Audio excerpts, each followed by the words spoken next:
എന്നെ സംബന്ധിച്ച് എൻ്റെ ക്യാമറ ഫോട്ടോ പതിയാൻ വേണ്ടിയുള്ള ഉപകരണം മാത്രമാണ്. അല്ലാതെ അതിനപ്പുറത്തേക്ക് പലരും ക്യാമറ അതും ഇത് എന്നൊക്കെ പറയുമ്പോൾ എൻ്റെ കയ്യിൽ ഇപ്പോഴും ഉള്ളത് എത്രയോ മുമ്പത്തെ ഒരു ക്യാമറയാണ്. പുള്ളി കുറച്ച് നേരം കുറേ കഥകൾ പറഞ്ഞു, അല്ലെങ്കിൽ പുള്ളി ചില തമാശകളൊക്കെ പറഞ്ഞു. അത് കഴിഞ്ഞിട്ട് പുള്ളി കുറച്ച് നേരം എൻ്റെ കൈ പിടിച്ചു. പുള്ളി കണ്ട് എനിക്ക് വേണ്ടിയിട്ട് എന്താ പറയുക, എന്നെ ഒന്ന് പ്രാർത്ഥിക്കുകയായിരുന്നു. അതിലൊരു സ്നേഹമുണ്ട്, പ്രാർത്ഥനയുണ്ട്, തമാശയുണ്ട്. മനസ്സിന് ഏറ്റവും കൂടുതൽ സാറ്റിസ്ഫാക്ഷൻ തരുന്നത് എന്നെ സംബന്ധിച്ച് സിനിമയേക്കാളേറെ ഫോട്ടോഗ്രാഫിയാണ്. ഇത്ര കൊടും വില്ലനാണെന്ന് പറഞ്ഞില്ല, ഒരു ഗംഭീര രസമുള്ള ഒരു മനുഷ്യനാണ്, നല്ലൊരാളാണ്. വില്ലത്രയൊക്കെ പിന്നെ അതിൻ്റെ ഡാർക്ക് സൈഡ് അധികം പറഞ്ഞില്ല. എനിക്ക് മുഖങ്ങളാണ് എപ്പോഴും മനസ്സിൽ. ഞാൻ ഫൈൻ ആർട്സ് കോളേജിൽ പഠിക്കുമ്പോൾ സ്കൾപ്ചറാണ് ഞാൻ പഠിച്ചിരുന്നത്. അപ്പോൾ ഏറ്റവും കൂടുതൽ ഞാൻ ചെയ്തുള്ള പോർട്രേറ്റുകളാണ്. ആദ്യമേ എനിക്കുണ്ട് ഈ ക്യാരക്ടർ ചെയ്യാൻ മലയാളി അല്ലാത്ത ഒരാൾ, ഒന്നിലെ ഫ്രഷ് ആയിട്ടുള്ളൊരു ഫേസ് വേണം, അല്ലെങ്കിൽ കേരളത്തിന് പുറത്തുള്ള ആൾ വേണമെന്നുണ്ടായിരുന്നു. അല്ല ലാലേട്ടനോട് സംസാരിക്കുമ്പോഴും അല്ലെങ്കിൽ അവസാനഘട്ട സ്ക്രിപ്റ്റ് ഡിസ്കസ് ചെയ്യുമ്പോഴൊക്കെ പറഞ്ഞിരുന്നു, രഞ്ജിത്തേട്ടനോടും പറഞ്ഞിരുന്നു. അപ്പോൾ അവരും അത് വില്ലിങ് ആയിരുന്നു. അവരെല്ലാം പല സ്ഥലങ്ങളിലേക്ക് ചിതറിപ്പോയി. ഒരുമിച്ച് കാലങ്ങളോളം തലമുറകൾ താമസിക്കുന്ന വീട്ടിൽ നിന്ന് അവരെല്ലാം കടലെടുത്തപ്പോൾ ഞങ്ങൾ കണ്ട ഏറ്റവും ഭീകരമായ സംഭവം എന്ന് വെച്ചാൽ ഓപ്പണാണ് അവർ. അവർ നമ്മൾ വരുന്ന ആൾക്കാരെ സംശയത്തോടെ നോക്കില്ല. അവർ ഹൃദയം കൊണ്ട് നമ്മളെ സ്വീകരിക്കുന്ന ആൾക്കാരാണ്. പ്രത്യേകിച്ച് പൊന്നാനി, കൊച്ചി. അതെ.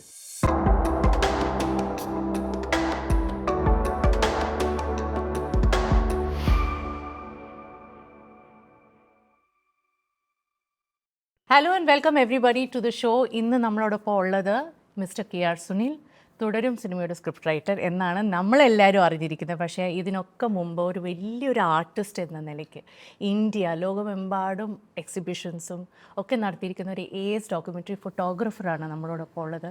And he is also an author. അപ്പോൾ welcome to the show Sunil. Sunil എനിക്കൊരു ഫ്രണ്ടും കൂടിയാണ്. കാരണം ഞാനും സുനിലും ആദ്യമായിട്ട് സംസാരിക്കുന്നത് 2-3 വർഷം മുമ്പാണ്. അതിന് ശേഷം നമ്മൾ ഇടയ്ക്കിടയ്ക്ക് ഫോണിലൂടെ സംസാരിച്ചിട്ടുണ്ട്. ആൻഡ് എനിക്കറിയാം, ഞാൻ സുനിലിനെ പരിചയപ്പെടുന്നത് through Rakesh Haridas. He is a cinematographer, എന്നാൽ തങ്കേശ്വരൻ്റെ സിനിമാറ്റോഗ്രാഫർ. ഞങ്ങളുടെ ഒരു കോമൺ ഫ്രണ്ടും കൂടിയാണ്. So it's like I am having a chat, a very friendly chat with a friend. അപ്പോൾ എനിക്ക് ഒത്തിരി സന്തോഷമുണ്ട് Sunil, that finally this is happening. നമ്മൾ എത്ര നാളായിട്ട് പ്ലാൻ ചെയ്ത കാര്യമല്ലേ. എനിക്ക് ഒരുപാട് സന്തോഷമുണ്ട്. ഒരുപാട് വലിയ ആൾക്കാരിരുന്നൊരു സീറ്റല്ലേ. മാത്രമല്ല ധന്യമായിട്ടുള്ളൊരു ഇൻ്റർവ്യൂസ് ഞാൻ പലരും കാണാറുണ്ട്, എനിക്കിഷ്ടമാണ്. അങ്ങനെ ഒന്നും പറഞ്ഞു സൂക്ഷിക്കട്ടെ, എൻ്റെ പ്രഷർ കൂടുവാണ് സുനിൽ. സുനിലിൻ്റെ കാര്യത്തിൽ എനിക്കൊരു പ്രത്യേകത എന്ന് വെച്ച് കഴിഞ്ഞാൽ, എനിക്ക് ഏത് ട്രാക്ക് പിടിച്ച് തുടങ്ങണം എന്ന് എനിക്കറിയില്ല. കാരണം ഒരു സ്ക്രിപ്റ്റ് റൈറ്റർ എന്ന നിലയ്ക്ക് തുടരും ഒരു സിനിമ, ഇത്രയും വലിയൊരു സിനിമയുടെ അതിൻ്റെ ത്രെഡ് കണ്ടുപിടിച്ചത് സുനിലാണല്ലോ. ആ ഒരു പോലീസ് സ്റ്റേഷനിൽ എത്തി നോക്കുന്ന 2 പേരും അവർ തമ്മിലുള്ള ഒരു സംഭാഷണത്തിൽ നിന്ന് സ്റ്റാർട്ട് ചെയ്യുന്ന ഒരു സ്റ്റോറിയും അത് ഇങ്ങനെ ഒരു ജേണിയായി മാറുക. പിന്നെ മറുവശത്ത് ഫോട്ടോഗ്രാഫി സീരീസ്. ഓരോ പിക്ചറിൻ്റെ കാര്യം ഞാൻ പറഞ്ഞു കഴിഞ്ഞാൽ ഞാൻ എവിടെ തുടങ്ങണം എന്നറിയില്ല. Everything leaves an impact. നമ്മൾ ഒരു ഫോട്ടോ കാണുമ്പോൾ ആ ഫോട്ടോയിലൂടെ മൾട്ടിറ്റ്യൂഡ്സ് ഓഫ് സ്റ്റോറീസാണ് നമ്മളെ പെട്ടെന്ന് മനസ്സിൽ തട്ടുന്നത്. So I love photography as it is, and seeing your work, I really, really admire your work, Sunil. And as an author, tell me about your book. Let's start from there. വെളിച്ചപ്പാടും pocket അടിക്കാരും ഒരു combination ഇല്ലല്ലോ. അതെന്താണ് ആ ടൈറ്റിലിന്റെ കാരണം? അതെന്താ വെച്ചാൽ അത്തരത്തിലുള്ള വ്യത്യസ്തരായ കുറേ മനുഷ്യരുടെ വ്യത്യസ്തമായ ജീവിതങ്ങളാണ്, ഒട്ടും ചേർത്ത് വയ്ക്കാൻ പറ്റാത്തതും പറ്റുന്നതായിട്ടുള്ള. അതുകൊണ്ട് പേരിനെ കുറിച്ച് ആലോചിച്ചപ്പോൾ ഞാൻ ഭയങ്കര ഗഹനമായുള്ള പേരുകളെ കുറിച്ചൊന്നും, എന്നാൽ അതിൻ്റെ പുസ്തകം അതല്ല, വളരെ ലളിതമായ ഒരു പുസ്തകമാണ്. അതിൻ്റെ അത് പറയുന്ന മനുഷ്യരുടെ ജീവിതം ഒരു പക്ഷേ ഭയങ്കര ആഴമുള്ളതാണെങ്കിലും സാധാരണക്കാരാണ്. അപ്പോൾ എനിക്ക് തോന്നിയൊരു സാധാരണക്കാരുടെ, അല്ലെങ്കിൽ അവർക്ക് റിലേറ്റ് ചെയ്യാവുന്ന ഒരു പുസ്തകം വേണം, സിമ്പിളായിട്ടുള്ളൊരു പേര് വേണം, എന്നാൽ അതിനുള്ളിൽ ഒരു കഥ ഉണ്ടാവണം എന്നൊക്കെ തോന്നി. അങ്ങനെ ഇട്ടത് പേരാണ് അത്. എനിക്ക് എന്നെപ്പോലെ മലയാളം ഇങ്ങനെ വലിയ സാഹിത്യമൊക്കെ വന്നു കഴിഞ്ഞാൽ ഒരു രക്ഷയില്ല കേട്ടോ. എനിക്ക് വരെ എൻജോയ് ചെയ്ത്, പ്രത്യേകിച്ച് ജല്ലിക്കെട്ടിൻ്റെ സ്റ്റോറി, ആ മോൻ്റെ കഥ, അതൊക്കെ കേൾക്കുമ്പോൾ ശരിക്കും മനസ്സിങ്ങനെ ഭയങ്കര ഒരു tightness in A chest feeling ആണ്. കാരണം അത്രയ്ക്കും സിമ്പിളായിട്ട് എന്നാലും നമുക്ക് വിഷ്വലി നമുക്ക് ആ ഒരു ഫുൾ സ്പേസ് ഇമാജിൻ ചെയ്യാൻ പറ്റുന്ന രീതിയിൽ ആ കഥാപാത്രങ്ങളുടെ ഫീലിങ്സും ആ ഓരോരോ വ്യക്തികൾ, കഥാപാത്രങ്ങൾ പോലുമല്ല, ദേ ആർ റിയൽ പീപ്പിൾ, അവരുടെ കഥകൾ നമ്മളെ വല്ലാതെ ബാധിക്കുന്ന രീതിയിലാണ് എഴുതിയിരിക്കുന്നത് Sunil. And all kudos to you. ഇത് എന്ത് പരിപാടിയാണ് ഇത്? ഒരു വശത്ത് ഫോട്ടോഗ്രാഫി, മറുവശത്ത് ഇതുപോലെ എഴുതുന്നത്, പിന്നെ സ്ക്രീൻ പ്ലേ റൈറ്റിംഗ്. യുനോ, തുടരുമിനെ കുറിച്ച് സംസാരിച്ച തുടരും പറഞ്ഞ പോലെ കുറേ വർഷങ്ങൾക്ക് മുമ്പ് തന്നെ പറഞ്ഞ പോലെ ഞാൻ കണ്ടൊരു കാഴ്ചയെന്നാണ്, കൊടുങ്ങല്ലൂർ ഞാൻ കണ്ടൊരു പോലീസ് സ്റ്റേഷൻ്റെ മുന്നിൽ ഞാൻ കണ്ടൊരു കാഴ്ചയെന്നാണ്. ഒരാൾ ഇങ്ങനെ എന്താ പറയുക, ഞാൻ ചില ഇൻ്റർവ്യൂലൊക്കെ പറഞ്ഞു, സ്റ്റേഷനിലേക്ക് നോക്കിയിരിക്കുന്ന, നിസ്സഹായനായിട്ട് നോക്കിയിരിക്കുന്ന ഒരാൾ കണ്ടു. ഞാനത് വഴി പോയി. ആ മനുഷ്യൻ്റെ മുഖമാണ് എന്നെ എങ്ങനെ തുടരിലേക്ക് എത്തിച്ചത്. അതിങ്ങനെ കഥയായി പരിണമിക്കുകയായിരുന്നു. പിന്നെ അത് തിരക്കഥയായി മാറി. പക്ഷെ കാലം കുറേ കടന്നുപോയി. 8 വർഷമല്ലേ? 8 വർഷത്തിൽ കൂടുതലെടുത്തു അത്. പക്ഷെ ആദ്യം തന്നെ ആദ്യ സമയത്ത് തന്നെ ഞാൻ പ്രൊഡ്യൂസർ രഞ്ജിത്തേട്ടൻ വഴി ലാലേട്ടനോട് പറയും. ലാലേട്ടൻ അത് നല്ല താല്പര്യമാവുകയും ചെയ്തു. പക്ഷെ സിനിമ സംഭവിക്കാൻ ചില കാരണങ്ങൾ കൊണ്ട് വൈകി. തരങ്ങളിലൂടെ നല്ല രീതിയിൽ സംഭവിച്ചു. അതെ, റിലീസ് ആവുന്ന ദിവസം ഈ 8 മാസം നമ്മൾ 10 മാസം ഗർഭം ചുമക്കുക എന്നൊക്കെ പറയുന്ന പോലെ 8 വർഷം ഓൾമോസ്റ്റ് 10 വർഷം ക്യാരി ചെയ്ത സിനിമ റിലീസ് ആവുന്ന ദിവസം ശരിക്കും എന്തായിരുന്നു ഫീലിംഗ് ഇൻസൈഡ് സുനിൽ? എനിക്ക് ഓർമ്മയുണ്ട്, തിയേറ്ററിന്റെ വെളിയിൽ നിന്നുള്ള റീൽസ് ഒക്കെ ഞാൻ കണ്ടു. എന്തായിരുന്നു, what was going on inside U? സത്യത്തിൽ ആ സിനിമയെക്കുറിച്ച് എനിക്കായാലും തരുണായാലും രഞ്ജിത്തേട്ടനായാലും അതിൽ വർക്ക് ചെയ്ത ലാലേട്ടനായാലും ആ സിനിമ സക്സസ് ആവുമെന്ന് ഞങ്ങൾക്ക് അറിയാമായിരുന്നു. എന്തുകൊണ്ടോ ഞങ്ങൾക്ക് അങ്ങനെ തോന്നിയിരുന്നു. പക്ഷെ അത് കണ്ട് ആൾക്കാർ റെസ്പോൺസ്, അതിൻ്റെ പേരിൽ വലിയ ടെൻഷൻ ഉണ്ടായിരുന്നില്ല. ഞങ്ങൾക്ക് ആർക്കും വലിയ ടെൻഷൻ ഉണ്ടായിരുന്നില്ല. പക്ഷെ എങ്കിലും അത് സ്വാഭാവികമായിട്ട് ആദ്യ സിനിമയല്ലേ, അത് സ്ക്രീനിൽ കണ്ടപ്പോൾ എന്ത് സംഭവം, എന്താ റെസ്പോൺസ്, വീണ്ടും വീണ്ടും ആൾക്കാരെങ്ങനെ അതിനെ റിയാക്ട് ചെയ്യുന്നു, നമ്മളെ മനസ്സിൽ കണ്ടതിനേക്കാൾ അപ്പുറത്തേക്ക് ആൾക്കാർ പോകുമ്പോൾ അതൊക്കെ ഭയങ്കരമായിട്ട് എന്താ പറയുക, അത് പറഞ്ഞറിയിക്കാൻ പറ്റാത്ത ചില നിമിഷങ്ങളായിരുന്നു. ഒരുപാട് പേര്, അതായത് കാലങ്ങളായിട്ട് 10, 15, 20 വർഷമായിട്ടൊക്കെ തിയേറ്ററിലേക്ക് പോവാത്ത ചില പ്രായമുള്ള ആളുകളും അവരൊക്കെ 1, 2 പ്രാവശ്യമൊക്കെ ഈ സിനിമ കണ്ടിട്ട് അല്ലെങ്കിൽ കാണാൻ വരുന്നതും അവരൊക്കെ നമ്മളോട് സംസാരിക്കുമ്പോഴും പിന്നെ അത്തരത്തിലെ ആൾക്കാരൊക്കെ സിനിമ കണ്ടിട്ട് വിളിച്ച് പറയുമ്പോഴൊക്കെ അതൊന്നും ഞങ്ങൾ പ്രതീക്ഷിച്ചിട്ടുണ്ടായില്ല. അതാണ് എനിക്ക് തുടരും എന്ന സിനിമയുടെ ഇപ്പോൾ ഈ റിലീസായി ഇത്ര സമയം കഴിഞ്ഞ് ഞാൻ ആലോചിച്ച് നോക്കുമ്പോൾ തിയേറ്ററിൽ പോവാത്ത, കാലങ്ങളായിട്ട് തിയേറ്ററിൽ പോവാത്ത കുറേ ആളുകൾ തിയേറ്ററിൽ പോയി. അവരുടെ അഭിപ്രായം എന്തൊക്കെയോ അവർക്ക് കാലങ്ങളായിട്ട് സിനിമയിൽ നിന്ന് കിട്ടാത്ത, അവരാഗ്രഹിക്കുന്ന സിനിമയിൽ ഇത് ഭയങ്കര മഹത്തരമായ സിനിമയെന്നോ ഞങ്ങളാരും അവകാശപ്പെടുന്നില്ല.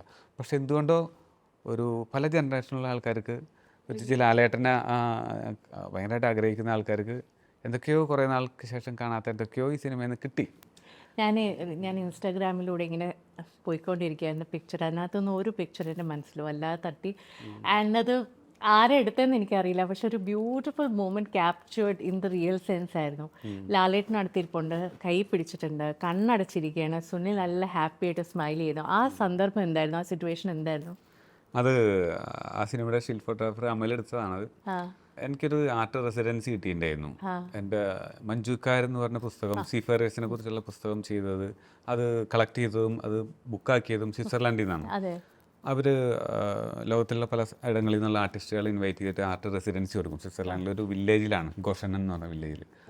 അപ്പോൾ അവരെന്നെ ഇൻവൈറ്റ് ചെയ്തിട്ട് ഈ ഷൂട്ടിൻ്റെ ഫസ്റ്റ് ഷെഡ്യൂൾ കഴിയുന്ന സമയത്താണ് എനിക്ക് ഭാഗ്യം, ആ സമയത്താണ് എനിക്ക് ഗ്യാപ്പ് ഉണ്ടായ സമയത്താണ് ആ 2 മാസം ഞാൻ പോയത്.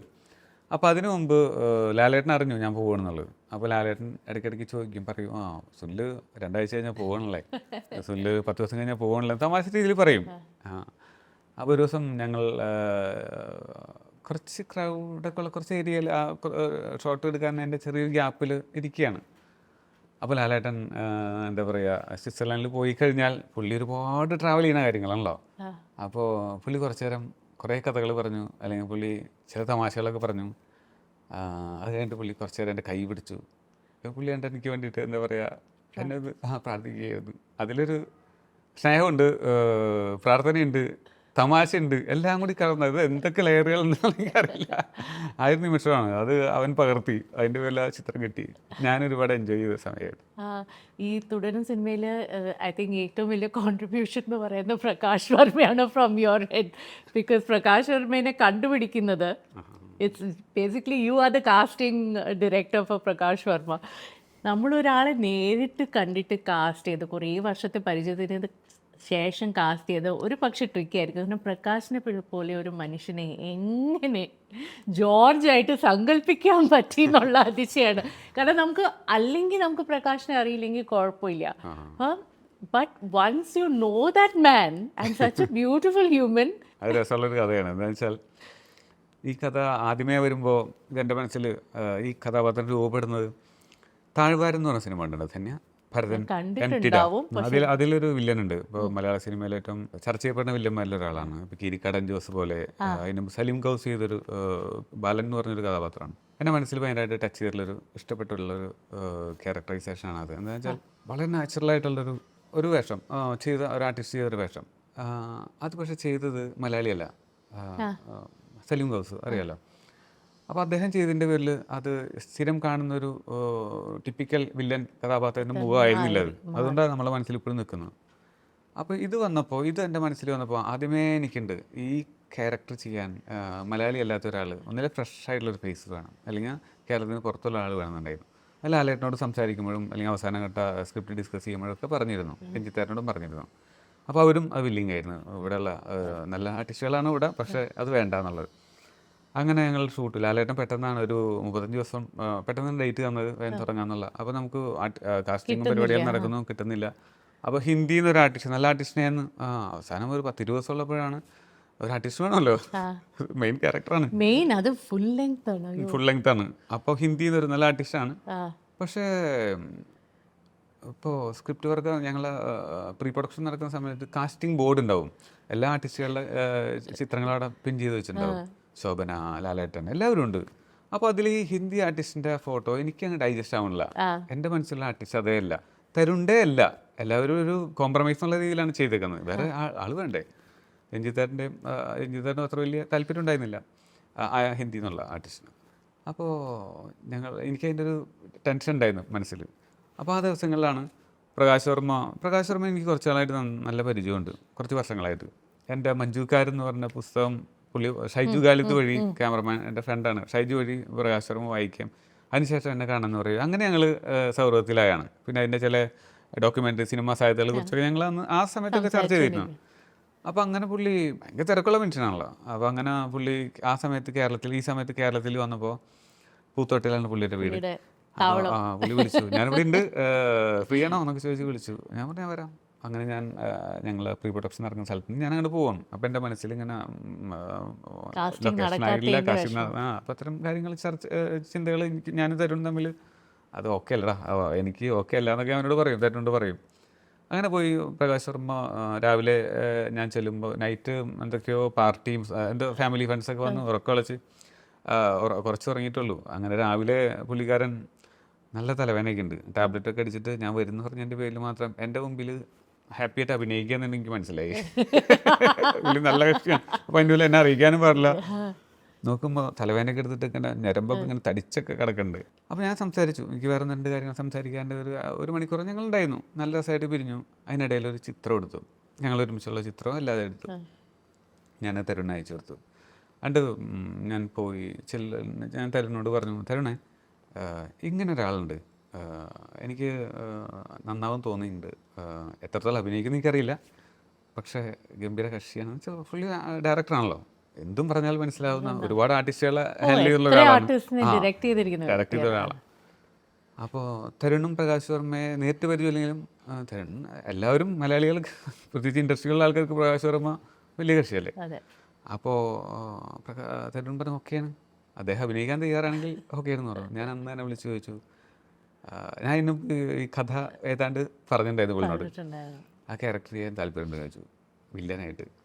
അപ്പോൾ ഞാൻ പുള്ളിനോട് പറഞ്ഞു, ഇത്ര കൊടും വില്ലനൊന്നും പറഞ്ഞില്ല, ഒരു ഗംഭീര രസമുള്ള ഒരു മനുഷ്യനാണ്, നല്ലൊരാളാണ്, വില്ലത്രയൊക്കെ പിന്നെ അതിൻ്റെ ഡാർക്ക് സൈഡ് അധികം പറഞ്ഞില്ല, ഞങ്ങൾക്ക് പ്രകാശ് വർമ്മനെ വേണം. അപ്പോൾ പുള്ളി ആലോചിച്ച് നാളെ പറയാം, നമുക്ക് ആലോചിക്കട്ടെ എന്ന് വെച്ചാൽ പുള്ളി ഭയങ്കര തിരക്കല്ലേ. ഒരു പക്ഷേ ആ പെൺകുട്ടിയായിട്ടുള്ള സീനൊക്കെ നേരത്തെ പറഞ്ഞു കൊടുത്തിരുന്നെങ്കിൽ ശോഭനയും മോളും കൂടിയുള്ള ആ ഒരു സീക്വൻസ് പറഞ്ഞിരുന്നെങ്കിൽ ഒരു പക്ഷേ യേസ് പറയത്തില്ല, ഉറപ്പല്ലേ. അങ്ങനെ ഞാനും തരുണും ബോംബെയിൽ പോയി, പുള്ളിയുടെ ഒരു ആഡിൻ്റെ എഡിറ്റിംഗ് നടക്കുന്നു, ഞങ്ങൾ പോയി മീറ്റ് ചെയ്തു. ഞങ്ങൾ അതിനുശേഷം പ്രകാശ് വർമ്മ എന്നെ പറഞ്ഞു, നമുക്ക് ഞാൻ എത്രത്തോളം നന്നായിട്ട് അഭിനയിക്കുമെന്നൊന്നും വലിയ പിടിയില്ല, നിങ്ങൾ കാര്യം ചെയ്യും, എന്നെ വെച്ച് ഷൂട്ട് തുടങ്ങിയിട്ട് ആരെയാവണ്ട, നമുക്കൊന്ന് ജസ്റ്റ് ഒന്ന് ഓഡിഷൻ ചെയ്യാം, ജസ്റ്റ് ഒന്ന് ഐഫോണിൽ ഷൂട്ട് ചെയ്യാം, ബാംഗ്ലൂർക്ക് വരാൻ പറഞ്ഞു. ഞങ്ങൾ അടുത്ത ദിവസം തന്നെ ബാംഗ്ലൂർ പോയി, ബാംഗ്ലൂർ ഷൂട്ട് ചെയ്തു, എഡിറ്റ് ചെയ്തു, രഞ്ജിത്തേട്ടനും ലാലേട്ടനും അയച്ചു കൊടുത്തു. ഈ തുടരും cinema of course is A huge game changer for you. പക്ഷേ അതിനു മുമ്പ് യു ഹാവ് സീൻ സക്സസ് പല രീതിയിലും, പല തലത്തിലും, പല ആൾക്കാരിൽ നിന്ന് അംഗീകാരങ്ങൾ, അവാർഡ്സ് എല്ലാം ലഭിച്ചിട്ടുണ്ട്. പക്ഷേ സുനിൽ പേഴ്സണലി ഇത്രയും നാളുള്ളൊരു കരിയറിൽ ഈ ഒരു ആർട്ടിസ്റ്റ് എന്ന നിലയ്ക്ക് ഏറ്റവും അധികം സാറ്റിസ്ഫാക്ഷനും സന്തോഷവും നൽകിയ കാര്യം എന്താണ്, ക്രിയേറ്റീവ് സ്പിരിറ്റ് എന്ന നിലയ്ക്ക്? സിനിമ ഒരുപാട് സന്തോഷം നൽകിയിട്ടുണ്ട്. എന്ന് വെച്ചാൽ നമുക്ക് കിട്ടുന്ന വേറെ രീതിയിലുള്ള മനുഷ്യർ, സൗഹൃദങ്ങൾ.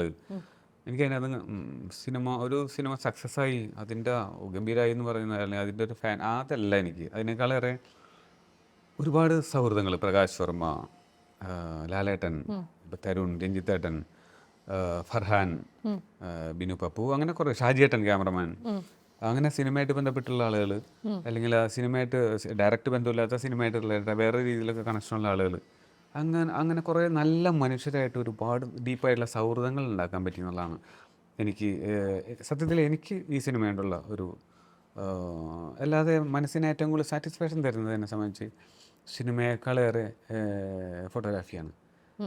അതാണ് എൻ്റെ ഒരു ഏരിയ. കാലങ്ങളായിട്ട് ഞാൻ ചെയ്യുന്നതും സത്യത്തിൽ അത്തരം യാത്രകളൊക്കെ തന്നെയാണ്. ഇങ്ങനെയുള്ള സിനിമയ്ക്ക് വേണ്ടിയുള്ള കഥകളും പല കഥകളും ഇനി മനസ്സിലുള്ള കഥകളായാലും എല്ലാം രൂപപ്പെടുന്ന ഈ ഫോട്ടോഗ്രാഫി ക്യാമറയായിട്ടുള്ള യാത്രയിലാണ്. അല്ലെങ്കിൽ അത് മനസ്സിലേറ്റിയിട്ടുള്ള, ചിലപ്പോൾ ക്യാമറ ഇല്ലെങ്കിലും നമ്മൾ ഒരു ഫോട്ടോഗ്രാഫർ ആണല്ലോ, അപ്പോൾ മനുഷ്യനെ തേടിയിട്ടുള്ള ഒരു യാത്രകളിലാണ് ഈ സിനിമയ്ക്കുള്ള ഒരു ആളെ പോലും ഞാൻ കണ്ടുമുട്ടിയത്. കൊടുങ്ങല്ലൂർ ട്രാവൽ ചെയ്യുകയാണെങ്കിൽ പോലും അതായിരിക്കുമല്ലോ മനസ്സിൽ ആളുകൾ എന്താ എനിക്ക് മുഖങ്ങളാണ് എപ്പോഴും മനസ്സിൽ. ഞാൻ ഫൈൻ ആർട്സ് കോളേജ് പഠിക്കുമ്പോൾ സ്കൾപ്ചറാണ് ഞാൻ പഠിച്ചിരുന്നത്. അപ്പോൾ ഏറ്റവും കൂടുതൽ ഞാൻ ചെയ്തുള്ള പോർട്രേറ്റുകളാണ്. ഞാൻ ഇൻസ്റ്റാഗ്രാമിൽ ഒരു ഫോട്ടോ കണ്ടിരുന്നു, അവിടെ ജോലി ചെയ്യുന്ന ഒരു ചേച്ചിയുടെ ഒരു ഫേസ് ഉണ്ടാക്കിയിട്ടുണ്ട്. ഭയങ്കര ലൈഫ് ലൈക്ക് ആണ്. എനിക്ക് ഭയങ്കര ഇഷ്ടമാണ് പോർട്രേറ്റ്. ഞാൻ അതിന് മുമ്പ് കേരളമേൽ പഠിച്ചിരുന്ന ഒരു വർഷം ഉണ്ടായിരുന്നു. ആ സമയത്ത് ഞാൻ ഒരുപാട് പേരെ ചിത്രം വരയ്ക്കുകയായിരുന്നു, ഇരുത്തി വരയ്ക്കുകയായിരുന്നു. എനിക്ക് ഭയങ്കര ഇഷ്ടമായിരുന്നു. അപ്പോൾ എന്നെ കൊണ്ട് എല്ലാവരും സീനിയേഴ്സൊക്കെയാണ് പലപ്പോഴും വരാം, ഒരു ചിത്രം വരച്ചാൽ അതുകൊണ്ട് ഇരിക്കും. ഇപ്പോഴും ഇത്ര വർഷങ്ങൾ കഴിഞ്ഞിട്ടും അതിൽ പല ചിത്രങ്ങൾ അവർ സൂക്ഷിച്ചു വെച്ചിട്ടുണ്ട്. അപ്പോൾ എനിക്ക് പോർട്രേറ്റുകൾ, എനിക്ക് മുഖങ്ങൾ ഭയങ്കര ഇഷ്ടമാണ്. അപ്പോൾ അത്തരം ഒരു മുഖമാണ് തുടരിലേക്ക് എത്തിച്ചതും പ്രകാശിലേക്ക് എത്തിച്ചതും എല്ലാം ശരിക്കും പ്രകാശിൻ്റെ ഫേസ് തന്നെ വളരെ യുണീക്കാണ്. ടോക്കിംഗ് അബൌട്ട് ഫോട്ടോഗ്രാഫി, ആദ്യമായിട്ട് ഇപ്പം ഫോട്ടോഗ്രാഫിയിലേക്കാണ് ഞാൻ പോകേണ്ടത്, അല്ലെങ്കിൽ എനിക്ക് ആ ഇൻട്രസ്റ്റ് ഉണ്ട് എന്ന് തോന്നിയത് എപ്പോഴാണ്? കാരണം ഇന്നിപ്പോൾ നോക്കിക്കഴിഞ്ഞാൽ സോഷ്യൽ മീഡിയയിൽ എല്ലാവരും ഫോട്ടോഗ്രാഫേഴ്സാണ്. സുനിൽ ഇപ്പോൾ സ്റ്റാർട്ട് ചെയ്യുന്ന സമയത്ത് ഒരു പക്ഷേ ഇത്രയും ഫോട്ടോഗ്രാഫേഴ്സ് ഉണ്ടായിരുന്നില്ല. സുനിലിന് എങ്ങനെയാണ് ആ ഒരു ഫോട്ടോഗ്രാഫിയിലേക്ക് വന്നത്? ഫോട്ടോഗ്രാഫിക്ക് വന്നത് ഞാൻ ഫൈൻ ആർട്സ് കോളേജിൽ പറഞ്ഞല്ലോ സ്കൾപ്ചർ. അപ്പോൾ ഞാൻ സത്യത്തിൽ പഠിക്കാൻ ആഗ്രഹിച്ചത്, എൻ്റെ മനസ്സിൽ ആദ്യം അപ്ലൈഡ് ആർട്ടായിരുന്നു. ഞാൻ സ്കൂളിലായിരുന്ന സമയത്തായാലും ആ സമയത്ത് അല്ലെങ്കിൽ ആദ്യഘട്ടത്തിൽ എൻ്റെ മനസ്സിലുണ്ടായിരുന്നു അഡ്വർടൈസിങ്, അപ്ലൈഡ് ആർട്ട്, ഈ അഡ്വർടൈസിങ് ആയിട്ട് ബന്ധപ്പെട്ടുള്ള ഒരു ആർട്ട്. അപ്പോൾ അത് പക്ഷേ Bombay J school of arts അല്ലെങ്കിൽ അത്തരത്തിലുള്ള കേരളത്തിന് പുറത്തുള്ള ഇൻസ്റ്റിറ്റ്യൂഷനുകളിലൊക്കെയാണ് അതിൻ്റെ സാധ്യതകൾ, നല്ല പഠനങ്ങളൊക്കെ സാധ്യമാവുക. പക്ഷേ ആ സമയത്ത് നിർഭാഗ്യവശാൽ എനിക്ക് പോകാൻ പറ്റില്ല. അങ്ങനെ ഞാൻ തൃശ്ശൂർ ഫൈൻ ആർട്സ് കോളേജിലാണ് ചേർത്തത്. അത് നല്ല ഇൻസ്റ്റിറ്റ്യൂട്ടാണ്, നല്ല പാരമ്പര്യമുള്ള നല്ല മനുഷ്യരൊക്കെ പഠിച്ചു പോയിരുന്ന ഇൻസ്റ്റിറ്റ്യൂട്ടാണ്. പക്ഷേ നിർഭാഗ്യവശാൽ ഞാൻ ചെല്ലുമ്പോൾ അവിടെ ചില സമരങ്ങളും പ്രശ്നങ്ങളും ഒക്കെ ആയിരുന്നു. അപ്പോൾ ക്ലാസ്സുകൾ പല സമയത്തും ഉണ്ടായിരുന്നില്ല. സ്വാഭാവികമായിട്ട് ഭയങ്കര നിരാശ മനസ്സിലുണ്ടായിരുന്നു. എൻ്റെ ഒരു ട്രാക്കല്ലല്ലോ എന്നുള്ളത്. ഞാനാണെങ്കിൽ പഠിക്കാനായിട്ട് ഭയങ്കരമായിട്ട് ആഗ്രഹിക്കുന്ന, ഇഷ്ടമുള്ള സംഭവങ്ങൾ പഠിക്കാൻ ആഗ്രഹിക്കുന്ന, ബാക്കി കാര്യങ്ങളിലൊക്കെ ഭയങ്കര പോക്കായിട്ടുള്ള ഒരാൾ. അതായത് പ്രിയപ്പെട്ട സാധനത്തിലേക്ക് മാത്രം കോൺസെൻട്രേറ്റ് ചെയ്ത് അതിലൂടെ മുന്നോട്ട് പോകാനാണ് എല്ലാവരെ പോലെ എനിക്കും ഇഷ്ടം. അപ്പോൾ ആ സമയത്ത് അതിൻ്റെ നിരാശയിൽ നിൽക്കുന്ന സമയത്താണ് കൊടുങ്ങല്ലൂരിലുള്ള ഒരു കൃഷ്ണകുമാർ എന്ന് പറഞ്ഞ സീനിയർ ആയാലും, ഇപ്പോൾ അദ്ദേഹം ഇല്ല. അദ്ദേഹം വളരെ അത്ര അറിയപ്പെടുന്ന ഒരാളാണെങ്കിലും അരവിന്ദനൊക്കെ ഡയറക്ടർ, അരവിന്ദൻ്റെയൊക്കെ വളരെ അടുത്ത ഫ്രണ്ടായിരുന്നു. വലിയൊരു സൗഹൃദത്തിൻ്റെ ഉള്ളിൽ ജീവിക്കുന്ന ഒരാളായിരുന്നു പുള്ളി. അദ്ദേഹത്തിൻ്റെ മറ്റൊരു ഘട്ടത്തിലാണ് ഞാൻ പുള്ളിനെ പരിചയപ്പെടുന്നത്, കുറച്ച് റിലാക്സ് ഒക്കെ ചെയ്ത ഫാമിലി മാനായ സമയത്ത്. അപ്പോൾ ഞാൻ അദ്ദേഹം തൃശ്ശൂർ ഫൈൻ ആർട്സ് ഫിലിം സൊസൈറ്റിയായിട്ട് ബന്ധപ്പെട്ട് ഞാൻ അദ്ദേഹത്തിന് ഒരിക്കൽ കൊടുങ്ങല്ലൂർ പരിചയപ്പെട്ടിട്ടുണ്ടെങ്കിൽ പോലും അദ്ദേഹം ഈ ഫോട്ടോഗ്രാഫി അന്ന് സ്റ്റുഡൻസിന് പഠിക്കാൻ വേണ്ടി ഫൈൻ ആർട്സ് കോളേജിൽ വരികയും ചിത്രം എടുക്കുകയും അത് വലിയ സ്ക്രീനിൽ പ്രൊജക്റ്റ് ചെയ്തിട്ടാണ് ആർട്ടിസ്റ്റൊക്കെ ഞങ്ങളെ പഠിപ്പിക്കുക. അപ്പോൾ അതിനുവേണ്ടി പുസ്തകങ്ങളിൽ നിന്ന് ചിത്രം പകർത്താൻ വേണ്ടി വന്ന ആളാണ് 1 2 3 ദിവസം. അപ്പോൾ അദ്ദേഹത്തിനായിട്ട് ആ യാത്രയിൽ തിരിച്ച് കൊടുങ്ങല്ലൂർക്കുള്ള യാത്രയിലും പിന്നീട് അദ്ദേഹത്തിൻ്റെ വീട്ടിൽ വെച്ച് പിന്നീട് ഞങ്ങൾ ഭയങ്കര സൗഹൃദമാവും. അദ്ദേഹം പറയുന്ന അറിവുകൾ അപ്പോഴാണ് ഞാൻ മനസ്സിലാക്കുന്നത് എനിക്ക് വേണ്ടത് അദ്ദേഹത്തിൽ നിന്ന് കിട്ടി. ഫൈൻ ആർട്സ് കോളേജിലെ അധ്യാപകർ, നല്ല അധ്യാപകരുണ്ടായിരുന്നു. ശശി മാഷ്, വിജയകുമാർ മേനോൻ എന്നൊക്കെ പറഞ്ഞ ആർട്ടിസ്റ്റൊക്കെ എടുത്ത നല്ല അധ്യാപകരുണ്ടായിരുന്നു. പക്ഷെ എന്തുകൊണ്ടോ പിന്നീട് അതൊരു ഘട്ടം കഴിഞ്ഞാൽ പിന്നീട് എനിക്ക് വേണ്ട എന്നെ ഫുൾഫിൽ ചെയ്യുന്ന, അല്ലെങ്കിൽ ഞാൻ എന്താണോ ആഗ്രഹിച്ചത് അത് തന്നത് കൃഷ്ണകുമാറായിരുന്നു. അപ്പോൾ അതെങ്ങനെയാണെന്ന് വെച്ചാൽ അദ്ദേഹത്തിൻ്റെ വീട്ടിലിരിക്കുമ്പോൾ അദ്ദേഹം ചിലപ്പോൾ നാഷണൽ ജിയോഗ്രഫി ആയിരിക്കും എനിക്ക് മുന്നിൽ എടുത്തു തരാം. അപ്പോൾ നാഷണൽ ജിയോഗ്രഫി മറിച്ചു നോക്കുമ്പോഴേക്കും സ്റ്റീവ് മക്കോരുടെ ഫോട്ടോ കാണാം, അല്ലെങ്കിൽ സാം ആബേൽ, അല്ലെങ്കിൽ പിന്നെ ആൻസൽ ആഡംസിൻ്റെ, അല്ലെങ്കിൽ പല പല ലോകത്തിലെ വളരെ പ്രധാനപ്പെട്ട പല ഫോട്ടോഗ്രാഫേഴ്സിൻ്റെ ചിത്രങ്ങൾ ഞാൻ അദ്ദേഹത്തിലൂടെ കണ്ടത്. ഫോട്ടോഗ്രാഫിക്ക് ഇങ്ങനെ ഒരു തലമുണ്ടെന്ന് ഞാൻ മനസ്സിലാക്കിയത് അവിടെ വെച്ചാണ്. പിന്നെ അദ്ദേഹം പറഞ്ഞ ഇന്ത്യ എന്നുള്ള രഘുറായി ആ സമയത്ത് തന്നെ ഒരുപാട് ഇൻസ്പയർ ചെയ്തിട്ടുള്ള ഫോട്ടോഗ്രാഫറാണ്. രഘുറായിയുടെയൊക്കെ ഫ്രെയിമുകളുടെ മാജിക്, ഒറ്റ ഫ്രെയിമിൽ ഒരു 10 കഥയൊക്കെ ചിലപ്പോൾ ഒറ്റ ഫ്രെയിമിൽ ഉണ്ടാവും, വൈറ്റ് ഫ്രെയിമിൽ. അത്ഭുതപ്പെട്ടു പോകും, എങ്ങനെയാണ് ഒരു മനുഷ്യൻ. വാരണാസിക്ക് ഒരു പുസ്തകം തന്നെ ഉണ്ട്. വാരണാസിയിലൊക്കെ ചിലപ്പോൾ ഒറ്റ ഫ്രെയിമിൽ ഒരു 3, 4, 5 സംഭവങ്ങൾ നടക്കുന്നുണ്ടാവും. എങ്ങനെയാണ് ഒരു മനുഷ്യൻ ഒരു ബ്രെയിൻ വെച്ചിട്ട് ഒറ്റ ഫ്രെയിമിൽ ഇത് ഇപ്പോൾ വേണമെങ്കിൽ പലതും സ്റ്റിച്ച് ചെയ്യാൻ പറ്റും. അങ്ങനെയല്ല അദ്ദേഹം ചെയ്തിരിക്കുന്നത്. അതൊക്കെ ഒരു മാജിക്കാണ്. അങ്ങനെ അത്തരം ചിത്രങ്ങൾ തന്നെ ഭയങ്കരമായിട്ട്, പ്രത്യേകിച്ച് ആ കാലത്ത് എന്നെ ഏറ്റവും ഇൻസ്പയർ ചെയ്ത് സ്റ്റീവ് മക്കോയുടെ ചിത്രങ്ങൾ. ഞാൻ പിന്നീട് തൃശ്ശൂർ പബ്ലിക് ലൈബ്രറിയിൽ ചേരുകയും അവിടെ നാഷണൽ ജിയോഗ്രാഫിയുടെ പഴയ കളക്ഷൻസ് ഉണ്ട്. അത് ഞാനിങ്ങനെ മറിച്ച് നോക്കി, അതിങ്ങനെ നിരന്തരം പോയി നോക്കും. പിന്നീട് ഞാൻ ഇന്ത്യയിൽ പല സ്ഥലങ്ങളിലും പഠനത്തിൻ്റെ ഭാഗമായിട്ടൊക്കെ യാത്ര ചെയ്യുമ്പോൾ, അന്ന് ഒരുപാട് യാത്ര ചെയ്തിട്ടില്ല. ഇപ്പോൾ കൽക്കട്ടയിലൊക്കെ പോയാലും ചെന്നൈയിൽ പോയാലും അവിടുത്തെ പഴയ പുസ്തകക്കടകൾ, കാശില്ലല്ലോ കയ്യിൽ, അപ്പോൾ ഈ സെക്കൻഡ് ഹാൻഡ് പുസ്തകങ്ങൾ വാങ്ങും. അപ്പോൾ നാഷണൽ ജിയോഗ്രഫി വാങ്ങും, എന്നിട്ട് നോക്കും. അപ്പോൾ അത്തരം ചിത്രങ്ങൾ, അതാണ് എന്നെ വായനയൊക്കെ കൂടുതൽ കാഴ്ചയായിരുന്നു എന്നെ ഈ ഫോട്ടോഗ്രാഫിയിൽ ഘടിപ്പിച്ചത്. ആ ചിത്രങ്ങൾ, അതിലെ ലൈഫ്. ഫോട്ടോഗ്രാഫിയുടെ ഭംഗി മാത്രമല്ല, ഫോട്ടോഗ്രാഫിയുടെ പവർ ഉണ്ട് സത്യം, പക്ഷെ അതിനേക്കാളേറെ അതേപോലെ തന്നെ അതിൽ പറഞ്ഞേക്കുന്ന ജീവിതം. അപ്പോൾ എനിക്ക് മനസ്സിലായി, മനുഷ്യൻ്റെ ജീവിതം നമ്മൾ തമ്മിൽ എവിടേക്കോ ഭയങ്കരമായിട്ട് എന്നെ ഹുക്ക് ചെയ്യാൻ, എന്നെ ഭയങ്കരമായിട്ട് ആഴത്തിൽ പിടിച്ച് വലിക്കുന്ന എന്തൊക്കെയോ അതിലുണ്ട് ഫോട്ടോഗ്രാഫിയിലൂടെ കാണുന്ന. എനിക്ക് ഫോട്ടോഗ്രാഫി ക്യാമറ അല്ലെങ്കിൽ ഫോട്ടോഗ്രാഫിയുടെ ഒരു ടെക്നിക്കൽ ആ സൈഡല്ല, അതെന്നെ അന്നും ഇന്നും എന്നെ അട്രാക്ട് ചെയ്യാൻ ഇല്ല. എന്നെ സംബന്ധിച്ച് എൻ്റെ ക്യാമറ ഫോട്ടോ പതിയാൻ വേണ്ടിയുള്ള ഉപകരണം മാത്രമാണ്. അല്ലാതെ അതിനപ്പുറത്തേക്ക് പലരും ക്യാമറ ഇത് എന്നൊക്കെ പറയുമ്പോൾ, എൻ്റെ കയ്യിൽ ഇപ്പോഴും ഉള്ളത് എത്രയോ മുമ്പത്തെ ഒരു ക്യാമറയാണ്. അത് എനിക്ക് വേണ്ടത് എൻ്റെ ചിത്രം പകർത്താനുള്ള എക്യുപ്മെൻറ്റ് മാത്രമാണ് ഒരു ക്യാമറ. പക്ഷെ അതിലൂടെ കാണുന്ന ജീവിതം മാത്രമല്ല കേട്ടോ, അതിനുവേണ്ടി നമ്മൾ ഒരുങ്ങുമ്പോൾ നമ്മളെ മനസ്സ് മാറും, നമ്മൾ കാണുന്നത് വേറെ രീതിയിലാവും. അതിലെ അതിശയം എനിക്ക് എന്താ തോന്നുന്നതെന്ന് വെച്ച് കഴിഞ്ഞാൽ, ഒരു ഫോട്ടോയ്ക്ക് വേണ്ടി മാസങ്ങളോളം വർഷങ്ങളോളം ആ ആൾക്കാരുമായിട്ട് ഇടപെടുകയും അവരുടെ കൂടെ ഇരിക്കുകയും അവരിൽ ഒരാളായി മാറുകയും ചെയ്തിട്ടാണ് ചിലപ്പോൾ ആ ഒരു ഫോട്ടോ കിട്ടുന്നത്. അത് ഭയങ്കര ഒരു പ്രോസസ്സ് തന്നെയാണ് Sunil. I mean, where do you get so much of, എന്താ പറയുക, ഡെഡിക്കേഷൻ ടു ഡു ദാറ്റ്? അതെന്താണെന്ന് വെച്ചാൽ, എൻ്റെ ഒരു ക്യാരക്ടർ ബേസിക്കലി ഞാൻ കുറച്ച് മടിയനാണ്, പിന്നെ ഇൻട്രോവേർട്ടാണ്. വീട്ടിൽ തന്നെ ഇരിക്കാനും പരമാവധി ആൾക്കാരോട് സംസാരിക്കാതിരിക്കാൻ ഗവേഷണം നടത്തിക്കൊണ്ടിരിക്കുന്ന ആളാണ്. അതായത് മനഃപൂർവ്വമല്ല, അങ്ങനെയാണ്. അപ്പോൾ എനിക്കതിനെ മറികടക്കാൻ പറ്റിയ ഫോട്ടോഗ്രാഫിയിലൂടെയാണ്. എന്ന് വെച്ചാൽ ഈ ക്യാമറ ആയിട്ട് പോകുമ്പോഴേ അതൊരു ഉത്തരവാദിത്തങ്ങൾ ഞാൻ പറഞ്ഞല്ലോ, പരമാവധി കുറവ് കൊടുക്കുന്ന ആളാണ്. പക്ഷേ ക്യാമറ ഭയങ്കര ഉത്തരവാദിത്തമാണ്.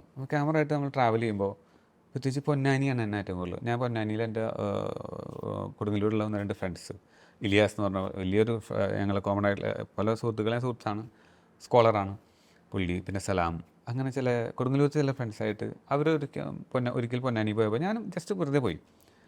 അന്നൊരു നോമ്പ് കാലമായിരുന്നു. നോമ്പ് കാലത്ത് പൊന്നാനി വേറൊരു വൈബാണ്, വേറൊരു മൂഡാണ്. ഒരു മഴക്കാലത്തെ നോമ്പും കൂടെ ആയിരുന്നു. അന്ന് അവിടെ വലിയ പള്ളിയുണ്ട്. അവിടെ ഒരു പള്ളിയുടെ മുന്നിലൊരു വലിയ കുളത്തിൻ്റെ അവിടെ നിന്ന് നോമ്പ് തുറയിൽ അവർ പങ്കെടുത്തപ്പോൾ ഞാൻ അവരൊപ്പം ഇരുന്നു. അപ്പോൾ ഞാൻ എൻ്റെ ജീവിതത്തിൽ അനുഭവിക്കാത്ത ഒരു ദിവസമായിരുന്നു അത്. പൊന്നാനിയുടെ പല സ്ഥലങ്ങളിൽ നിന്ന് വന്നിട്ട് നോമ്പ് തുറയിൽ പങ്കെടുക്കാൻ വേണ്ടി സാധാരണക്കാർ സൈക്കിളിലും നടന്നൊക്കെ വരുന്ന ആ കുളക്കടവിൽ ഇങ്ങനെ ഇരുന്നിട്ട് വൈകുന്നേരം ബാങ്ക് കേൾക്കുമ്പോൾ, ആ പൊന്നാനിയിൽ കുറേ പള്ളികളുണ്ട്, പല സ്ഥലങ്ങളിൽ ചിതറിക്കിടക്കുന്ന ചെറിയ സ്ഥലത്ത് 10-30ഓളം 30-ലേറെ പള്ളികളുണ്ട്. അപ്പോൾ പല പള്ളികളിൽ നല്ല വിവിധ തരത്തിലുള്ള ബാങ്കിൻ്റെ ശബ്ദം, അതൊരു മ്യൂസിക്കും കൂടെയാണല്ലോ. അപ്പോൾ അതിൻ്റെ ഒരു പശ്ചാത്തലത്തിൽ പല മോഡുലേഷനിലുള്ള, പല ടോണിലുള്ള, പല ഇടങ്ങളിൽ നിന്ന് വരുന്ന ശബ്ദങ്ങൾ, അതൊക്കെ അവിടെ കേൾക്കാം. അപ്പോൾ അതിൻ്റെ ഒരു തരം സ്പിരിച്വൽ വേറൊരു മൂഡിൽ, പ്രത്യേകിച്ച് മഴ കഴിഞ്ഞിട്ടുള്ള പ്രത്യേക വെളിച്ചത്തിൻ്റെ എനിക്കിപ്പോഴും ഓർമ്മയുണ്ട്.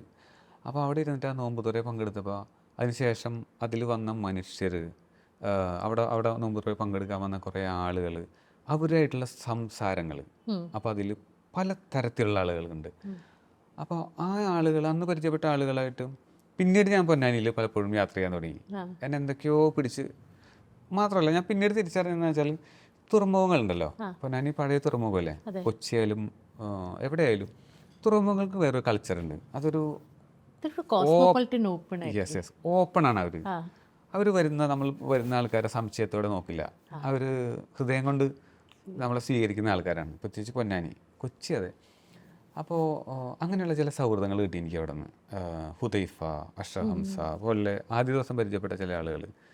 അപ്പോൾ പിന്നീട് ഞാൻ ചെല്ലുമ്പോൾ അവരുടെ വീട്ടിൽ താമസിക്കുക. അഷ്റഫിൻ്റെ വീട്ടിലാണ് ഞാൻ പലപ്പോഴും താമസിക്കുക. ഞാൻ ആദ്യമായിട്ട് ചെല്ലുന്നതാണ്, പക്ഷേ എന്നെ അങ്ങനെ രണ്ട് അഷ്റഫിൻ്റെ വൈഫ്, കുട്ടികൾ. അപ്പോൾ എത്രയോ ദിവസം ഞാൻ അവിടെ പോയി താമസിക്കുന്നു. അവർ തന്ന ഭക്ഷണം കഴിച്ചിരിക്കുന്നു, അവരുടെ ഒപ്പം ട്രാവൽ ചെയ്തിരിക്കുന്നു. ഹുദൈഫ എന്ന് പറഞ്ഞ പൊന്നാനിയെക്കുറിച്ച് റിസർച്ച് ചെയ്തുള്ള കക്ഷിയുണ്ട്. അവൻ്റെ ഒപ്പം ഞാൻ ഏറ്റവും കൂടുതൽ പൊന്നാനി ഇറങ്ങിയേക്കുന്നത്. അപ്പോൾ ഞാൻ മനസ്സിലാക്കി എൻ്റെ പരിമിതികൾ, ഞാൻ എത്രത്തോളം ഉൾവലിഞ്ഞ ആളാണോ അതിനെ മറികടക്കുന്ന ഒന്നായിരുന്നു എൻ്റെ യാത്ര. ഞാൻ ഞാൻ ചെല്ലുന്ന സ്ഥലങ്ങളിലൊക്കെ എനിക്ക് മുന്നിൽ ഡോറുകൾ തുറക്കും, അല്ലെങ്കിൽ മനസ്സിൻ്റെ വാതിലുകൾ തുറക്കും. പ്രായമുള്ള ആൾക്കാരാണ്, അവരവരുടെ കഥകൾ പറയും. എനിക്ക് ആ ഇസ്ത്രി എന്ന ഒരു ഇക്കയുടെ കഥ ഭയങ്കര, അലിക്കയുടെ ഒരു വരിയുണ്ടല്ലോ, എത്ര വലിയ വലിയ ആൾക്കാരാണ് എൻ്റെ കടയുടെ മുന്നിൽ വന്ന് നിൽക്കുന്നത്, അവര് വേഷത്തിന് അവരുടെ യൂണിഫോമിന് വേണ്ടി വെയിറ്റ് ചെയ്ത് നിൽക്കാറുണ്ട്. ആ ജോലിയിൽ ഇസ്ത്രി ചെയ്യുന്ന കാര്യമാണ് ആ ജോലിയിൽ എടുക്കുന്ന പ്രൈഡ്. അപ്പോൾ അത്ര ആളുകൾ ആലിക്ക പിന്നെയും കാണാം. അപ്പോൾ ഞാൻ പിന്നീട് പൊന്നാനി ചെല്ലുമ്പോൾ ചിലപ്പോൾ എന്നെ 2 മാസം കണ്ടിട്ടുണ്ടാവില്ല. ആലിക്ക അതിലേക്ക് അലഞ്ഞ് നടക്കുന്നുണ്ടാവും. ആലിക്ക എന്നെ കാണുമ്പോൾ സ്വന്തക്കാരൻ്റെ പോലെ എവിടെയാണ് നീ എന്നൊക്കെ ചോദിച്ചിട്ട് അങ്ങനെ കുറേ അപ്പൂപ്പന്മാർ പൊന്നാനിലുണ്ടായിരുന്നു. അതിൽ പലരും ഇപ്പോൾ ഖബർ മണ്ണിൻ്റെ അടിയിലേക്ക് പോയി, കാലം കുറച്ച് കഴിഞ്ഞല്ലോ. പക്ഷേ അങ്ങനെയുള്ള ചില ബന്ധങ്ങളുണ്ടായി എനിക്ക്, വളരെ ആഴത്തിലുള്ള പല ജനറേഷനിലുള്ള ആൾക്കാരെയുള്ള ബന്ധങ്ങൾ. അപ്പോൾ അവർ പറഞ്ഞ കഥകളും, അപ്പോൾ എനിക്ക് തോന്നി അവരെ ചിത്രങ്ങൾ എടുക്കണം. ചിത്രങ്ങൾക്ക് പിന്നിൽ കഥയുണ്ടെന്ന് എനിക്ക് തോന്നി തുടങ്ങി അപ്പോഴാണ് പൊന്നാനി യാത്രയാണ്. അങ്ങനെ അതിനു മുമ്പ് ഇങ്ങനത്തെ യാത്ര ചെയ്തിട്ടില്ലേ? അതിനു മുമ്പ് എൻ്റെ ചില സീരീസുകൾ ഉണ്ടായിരുന്നു, കൊടുങ്ങല്ലൂർ ഭരണിയെ കുറിച്ച്, ജല്ലിക്കെട്ട്. അതൊന്നും പക്ഷേ ഞാൻ അത് ഫോട്ടോഗ്രാഫിയോടുള്ള ഒരു പാഷൻ കൊണ്ട് ചെയ്തതാണ്. അതൊക്കെ ഫ്രെയിം, ആ മൊമെന്റിനെ ക്യാപ്ചർ ചെയ്യാന്നുള്ളതായിരുന്നു. അല്ലാണ്ട് അതിൻ്റെ പിന്നിലൊരു ഹിസ്റ്ററി ഉണ്ടെന്നോ ഈ മനുഷ്യർക്ക് ഒരു കഥയുണ്ടെന്നോ അല്ലെങ്കിൽ അതൊന്നും ഞാൻ ആലോചിച്ചില്ല. ഇപ്പോഴുള്ള എല്ലാ ഭൂരിഭാഗം ഫോട്ടോഗ്രാഫറും ചെയ്യുന്ന പോലെ നല്ല ഫ്രെയിമുകൾ എടുക്കുക, അത് ചിലപ്പോൾ സോഷ്യൽ മീഡിയ അല്ലെങ്കിൽ ആളുകളെ കാണിക്കുക, സുഹൃത്തുക്കളെ കാണിക്കുക, അതിൻ്റെ ഒരു എക്സൈറ്റ്മെൻറ്റ്. അതിനപ്പുറത്തേക്ക് ഞാൻ സീരിയസ് ആയിട്ട് ചെയ്തു തുടങ്ങിയത് പൊന്നാനി. തൊട്ടതിന് മുമ്പ് കേരളത്തിലെ കുളങ്ങളെക്കുറിച്ച് ഞാൻ സീരീസ് ചെയ്തിട്ടുണ്ടായിരുന്നു. കുളങ്ങളില്ലാതായിക്കൊണ്ടിരിക്കുകയാണ്. അപ്പോൾ ഞാൻ എൻ്റെ കുട്ടിക്കാലത്ത് കുളിച്ച, അല്ലെങ്കിൽ എൻ്റെ തറവാട്ടിൽ തന്നെ 2 കുളം ഉണ്ടായിരുന്നു, കുളിക്കാനൊരു കുളം, കുടിക്കാനൊരു കുളം. അത്തരം കുളങ്ങൾ കേരളത്തിൽ ഇല്ലാതാവുന്നതിനെ കുറിച്ചൊരു സീരീസ് ചെയ്തു. അതിനുശേഷം സീരിയസ് ആയിട്ട് ചെയ്ത രണ്ടാമത്തെ പ്രൊജക്റ്റാണ് ഈ വാനിഷിംഗ് ലൈഫ് വേൾഡ്സ് ഈ പൊന്നാനി. ഞാൻ നോക്കുമ്പോൾ ഞാൻ എടുത്ത പലരും ഇല്ല, പല വീടുകളും കാണാതായി, പല സ്ഥലങ്ങളില്ലാതായി, പൊന്നാനി തന്നെ മാറിക്കൊണ്ടിരിക്കുകയാണ്. ഞാനൊരു 4 വർഷത്തോളം കണ്ടിന്യൂസ് പൊന്നാനിലേക്ക് യാത്ര ചെയ്തു, അവിടെ താമസിച്ചു, ആളുകളായിട്ട് പരിചയപ്പെട്ടു. ആ ചിത്രങ്ങളാണ് എന്നെ ബിനാലയിലേക്ക് എത്തിച്ചത്. പക്ഷെ പണ്ട് ഈ ക്യാമറ തൂക്കിയെടുത്തുകൊണ്ട് ഇങ്ങനെ ഞാൻ ഈ ഫോട്ടോഗ്രാഫ്സ് ഒക്കെ കാണുമ്പോൾ ഞാൻ ഇപ്പോൾ ബസ്സിൽ കയറുന്നു, പ്രൈവറ്റ് ബസ്സിൽ കയറി പോകുന്നു, നടക്കുന്നു, ഈ ചെരുപ്പ് സ്റ്റാൻഡേർഡാണ്, ഇങ്ങനെ ഇതും വെച്ചുകൊണ്ട് ഇങ്ങനെ നടക്കുന്ന ഒരു മനുഷ്യനെയാണ് കാണുന്നത്. എൻ്റെ എവിടെ ചെന്നാലും സൗഹൃദങ്ങളാണ്. അത് പ്രായമില്ല, ഏത് ഏജ് ഗ്രൂപ്പ് ആണെങ്കിലും ഏത് സാഹചര്യമാണെങ്കിലും അവിടെ ഫ്രണ്ട്ഷിപ്സ് ഉണ്ടാവുകയാണ്. എവിടെയോ ഞാൻ വായിച്ചതാണ്, സുനിലിൻ്റെ ഒരു way of approaching people is very empathetic. അതുകൊണ്ടാണ് സുനിലിന് ഈ ഒരു ആഴത്തിലേക്ക് മനുഷ്യ ജീവിതത്തിലേക്ക് ഇറങ്ങി ചെല്ലാൻ പറ്റുന്നത്. എനിക്ക് തോന്നിയിരിക്കുന്നേ, നല്ല സുഹൃത്തുക്കൾ ഉണ്ടാവും, നമ്മൾ നന്നായിട്ട് മനുഷ്യരെ കേൾക്കണം. നമ്മളധികം നമ്മുടെ കാര്യങ്ങൾ പറയേണ്ടി വരും, പക്ഷേ കേൾക്കാന്നുള്ളതും കൂടി നമ്മൾ ബാധ്യതയാണ്, അല്ലേ? ബാധ്യതയല്ല, അതൊരു ശീലവും. എന്തുകൊണ്ടാണ് ഞാൻ എല്ലാവരും കേൾക്കാറുണ്ട്. അപ്പോൾ അതുകൊണ്ട് തന്നെ എന്നോട് ഓപ്പൺ ആവാറുണ്ട്, പറയാറുണ്ട്. പലരും അവരുടെ മനസ്സ് തുറക്കാറുണ്ട്. നമ്മൾ പ്രതീക്ഷിക്കുന്ന അപ്പുറത്ത് പല ജനറേഷനിലുള്ള ആൾക്കാരും മനസ്സ് തുറക്കാറുണ്ട്. അങ്ങനെ തുറക്കുമ്പോഴായിരിക്കും ചിലപ്പോൾ സൗഹൃദങ്ങൾ ആഴത്തിൽ രൂപപ്പെടണം. എൻ്റെ ചിത്രങ്ങളായിട്ട് മാറുന്നതും ഞാനെടുത്ത മഞ്ജുക്കാരെന്ന് പറയുന്ന എൻ്റെ സീരീസിൽ ചിത്രം എടുത്ത വളരെ പ്രായമുള്ള മനുഷ്യർ പോലും ഇപ്പോഴും ജീവിച്ചിരിക്കുക. അതിൽ പലരും മരിച്ചുപോയി, ഇപ്പോഴും ജീവിച്ചിരിക്കുന്ന പലരും പോലും എന്നോട് വളരെ ആഴത്തിലുള്ള സൗഹൃദങ്ങളുള്ള വൃദ്ധരാണ്. പക്ഷേ അവർ പോലും ഇപ്പോഴും എന്നെ വിളിക്കും. ഈ പുസ്തകത്തിൽ എല്ലാ കഥകളും ഉണ്ടോ, അതോ ഈ സീരീസ് ഉണ്ടല്ലോ, ഫോട്ടോഗ്രാഫി സീരീസ് ചെയ്തില്ലേ, അതിൽ ഉൾപ്പെടുത്താത്തത് ഈ പുസ്തകത്തിലുണ്ടോ? തീർച്ചയായിട്ടും. പുതിയ പുസ്തകത്തിൽ ഫോട്ടോഗ്രാഫി സീരീസുമായിട്ട് ബന്ധപ്പെട്ട് 1-2 കഥകളേ ഉള്ളൂ. ബാക്കിയെല്ലാം വേറെ കഥകളാണ്. എനിക്ക് വേറൊരു മനസ്സിൽ വന്ന ചോദ്യമാണ്, ഈ ഫോട്ടോഗ്രാഫി സീരീസിന് വേണ്ടി ഇങ്ങനെ പല ആൾക്കാരെ കാണുമ്പോഴും, പ്രത്യേകിച്ച് എനിക്ക് ആ കാല് മുറിഞ്ഞു പോയ കുട്ടിയുടെ കഥ കേൾക്കുമ്പോൾ, വായിക്കുമ്പോൾ വല്ലാത്തൊരു വിങ്ങലാണ്. അപ്പോൾ സുനിൽ ഈ ജീവിതവും ഇവരുടെ പെയിന് അടുത്തറിയാണ്. അതെങ്ങനെ താങ്ങാൻ പറ്റുന്നുള്ളൂ? കാരണം വളരെ ഇമ്മെൻസ് ആയിട്ടുള്ളൊരു പെയിനും അവരുടെ ജീവിതത്തിലെ സിറ്റുവേഷൻസും കാണുമ്പോൾ ആരാണെങ്കിലും തകർന്നു പോകും. എന്തൊക്കെയോ ചെയ്യണം എന്നുണ്ട്, പക്ഷെ നമുക്ക് ചെയ്യാൻ പറ്റുന്നതിന് ഒരു പരിമിതിയുണ്ട്. അപ്പം അവിടെ ഒരു ബൗണ്ടറി വരയ്ക്കണം, ഒരു പിന്നെ അതിൽ നിന്ന് പുറകോട്ട് വരണം. ഇതൊക്കെ എങ്ങനെയാണ് മാനുവർ ചെയ്യുന്നത് for as a human, because you so closely involve with the lifes? ഇല്ല, നമുക്ക് ചുറ്റുമുള്ള സംഭവങ്ങളിൽ നിന്ന് നമുക്ക് അകന്ന് നിൽക്കാൻ പറ്റില്ലല്ലോ. അനുഭവങ്ങളിൽ നിന്നും മനുഷ്യരിൽ നിന്നും ഒരു പരിധി വരെ നമുക്ക് അകന്ന് നിൽക്കാൻ പറ്റില്ല. നമ്മൾ ഭയങ്കര സ്വാർത്ഥരും, നമ്മൾ വെറുതെ ഒരു ചില്ല് കൂട്ടി നിന്ന് കാണുന്ന ആൾക്കാർ മാത്രമായി മാറില്ലേ. എനിക്കങ്ങനെയല്ല. എനിക്ക് ആളുകളിലേക്ക് എത്താനും അവരുടെ അനുഭവങ്ങളും ജീവിതവും നേരിട്ടറിയാനും അതുമായിട്ട് ചേർന്ന് പോകാനും തന്നെ എനിക്കിഷ്ടം. അധികം ഒരു പൊളിറ്റീഷ്യൻ ചെയ്യുന്ന പോലെ അല്ലെങ്കിൽ അങ്ങനെയൊന്നും സാധ്യമല്ല. എൻ്റെ പരിമിതികളും അതെല്ലാം ഉണ്ട്. പക്ഷേ എങ്കിൽ പോലും ചില ആളുകൾ ചില ജീവിതങ്ങളോട് നമുക്ക് ചേർന്ന് നിൽക്കാൻ തോന്നും. അങ്ങനെയാണ് ആ പയ്യനിലേക്ക് എത്തിയതും, ആ പയ്യനിലേക്ക് അവനെ കണ്ടെത്തിയതും. അവനിപ്പോൾ നല്ല ജീവിതമായി, അവന് കാലായി, അവൻ കല്യാണം കഴിച്ചു. സുനിലിൻ്റെ പിക്ചേഴ്സിൽ ഈ കോളേജ്, ഈ എൻവയൺമെൻറ്റ് അതൊരു കോൺസ്റ്റൻ്റ് ആണ്. ആൻഡ് ഇപ്പോഴത്തെ നമുക്ക് ഗ്ലോബൽ വാർമിങ്ങും എൻവയൺമെൻറ്റ് റിലേറ്റഡ് ആയിട്ടുള്ള എല്ലാ ഇഷ്യൂസും ആ ഒരു ഫോട്ടോയിലൂടെ ഞാൻ കണ്ടു. കാരണം രാജ ആൻ്റണി, നമ്മുടെ ചവിട്ട് നാടകത്തിൻ്റെ സീരീസിൽ രാജ ആൻ്റണിയുടെ ഒരു ഫോട്ടോ ഉണ്ട്.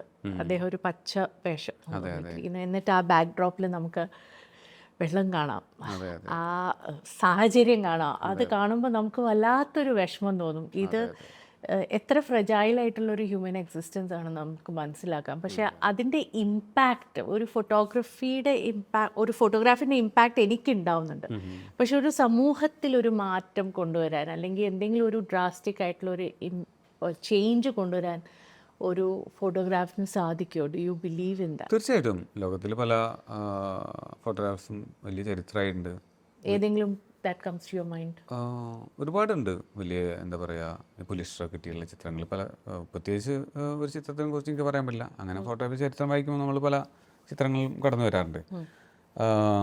ഇവിടെ നോക്കുമ്പോൾ എന്നെ സംബന്ധിച്ച് ക്ലൈമറ്റ് ചേഞ്ച് ഉണ്ടല്ലോ. ഞാൻ ഒരുപാട് ഇപ്പോൾ ധന്യ പറഞ്ഞ ആ ഫോട്ടോയിൽ അതിൻ്റെ പോലും ആ സീരീസിൻ്റെ പോലും ഒരു ലെയർ ക്ലൈമറ്റ് ചേഞ്ചാണ്.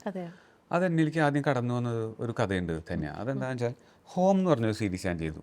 അത് കേരളത്തിലെ തീരദേശത്തെ കടലെടുത്ത് പോകുന്ന കാലാവസ്ഥ വ്യതിയാനം കാരണം പ്രധാനമായി കടലെടുത്ത് പോകുന്ന വീടുകളെ കുറിച്ചുള്ള സീരീസാണ്. അതായത് ഒഴിഞ്ഞു പോയ വീടുകൾ, തകർന്നു പോയ വീടുകൾ, പശ്ചാത്തലത്തിൽ കടൽ.